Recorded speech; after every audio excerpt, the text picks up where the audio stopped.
भारत और पाकिस्तान के बीच cease fire के बाद से ही अमेरिकी राष्ट्रपति डोनाल्ड ट्रंप कई बार दावा कर चुके हैं कि अमेरिका ने ही दोनों देशों के बीच परमाणु जंग रुकवा दी है। ट्रंप ने यहां तक कह दिया है कि उन्होंने दोनों देशों को व्यापार न करने की धमकी दी, जिसके बाद दोनों देश समझौते के लिए मान गए। भारत ने ट्रंप के इन दावों का कई बार खंडन किया है। अब देश की प्रमुख विपक्षी पार्टी कांग्रेस ने ट्रंप के इन बयानों को लेकर प्रधानमंत्री नरेंद्र मोदी सरकार और बीजेपी को घेर लिया है। पहलगाम आतंकी हमला और इसके बाद ऑपरेशन सिंदूर पर कांग्रेस केंद्र सरकार के साथ खड़ी दिख रही थी, लेकिन पाकिस्तान के साथ युद्ध विराम की घोषणा के बाद कांग्रेस का रुख आक्रामक हो गया है। कांग्रेस ने सीज फायर में अमेरिका की भूमिका पर फोकस करते हुए युद्ध विराम का विवरण मांगा और मोदी सरकार से देश को विश्वास में लेने के लिए संसद का एक विशेष सत्र बुलाने की मांग रख दी है।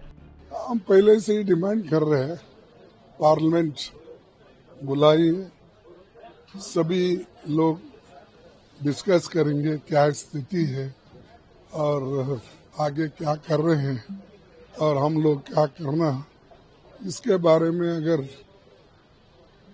प्राइम मिनिस्टर कह दिए और सारे देश को भी मालूम होता है, अगर पार्लियामेंट बुलाएंगे चर्चा हो जाएगी तो ठीक रहेगा। हमारा ये डिमांड है, लेकिन अब वो क्या करते देखेंगे। गलती दोहराना नहीं चाहती कांग्रेस।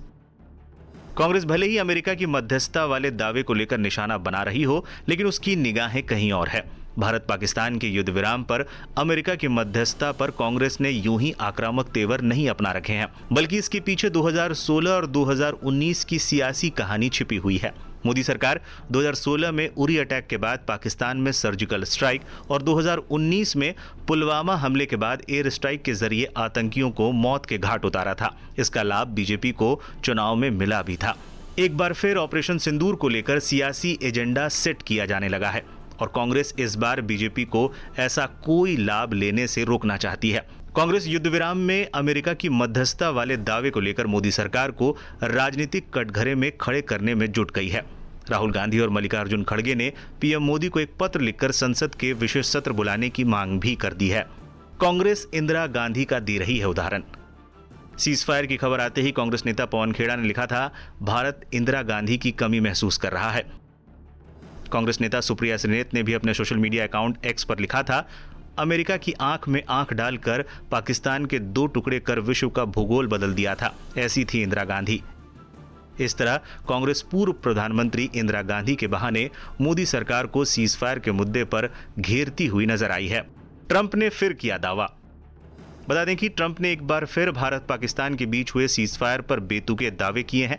ट्रंप ने सऊदी अमेरिका निवेश फोरम 2025 में एक बयान में कहा, कुछ दिन पहले हमने भारत और पाकिस्तान के बीच बढ़ती हिंसा को रोकने के लिए ऐतिहासिक युद्ध विराम करवाया था और मैंने इसके लिए काफ़ी हद तक व्यापार का इस्तेमाल किया था। मैंने कहा, हम एक सौदा करते हैं, हमें परमाणु मिसाइलों का व्यापार नहीं करना चाहिए, हमें उन चीज़ों का व्यापार करना चाहिए जो आप इतनी खूबसूरती से बनाते हैं। दोनों के पास शक्तिशाली चतुर नेता हैं। ये सब रुक गया। मुझे उम्मीद है कि ये इसी तरह बना रहेगा। भारत ने किया है खंडन। हालांकि भारत ने बीते दिनों ये स्पष्ट किया है कि सीज फायर को लेकर अमेरिका से व्यापार पर कोई चर्चा नहीं हुई।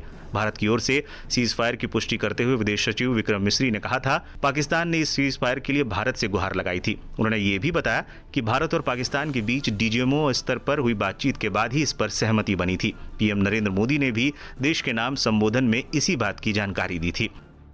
बीजेपी और कांग्रेस में शहमात का खेल जारी। पीएम मोदी के वादे को भारतीय सेना ने हकीकत में बदल कर दिखा दिया, जब ऑपरेशन सिंदूर से पाकिस्तान के आतंकी ठिकानों को पूरी तरीके से नष्ट कर दिया गया।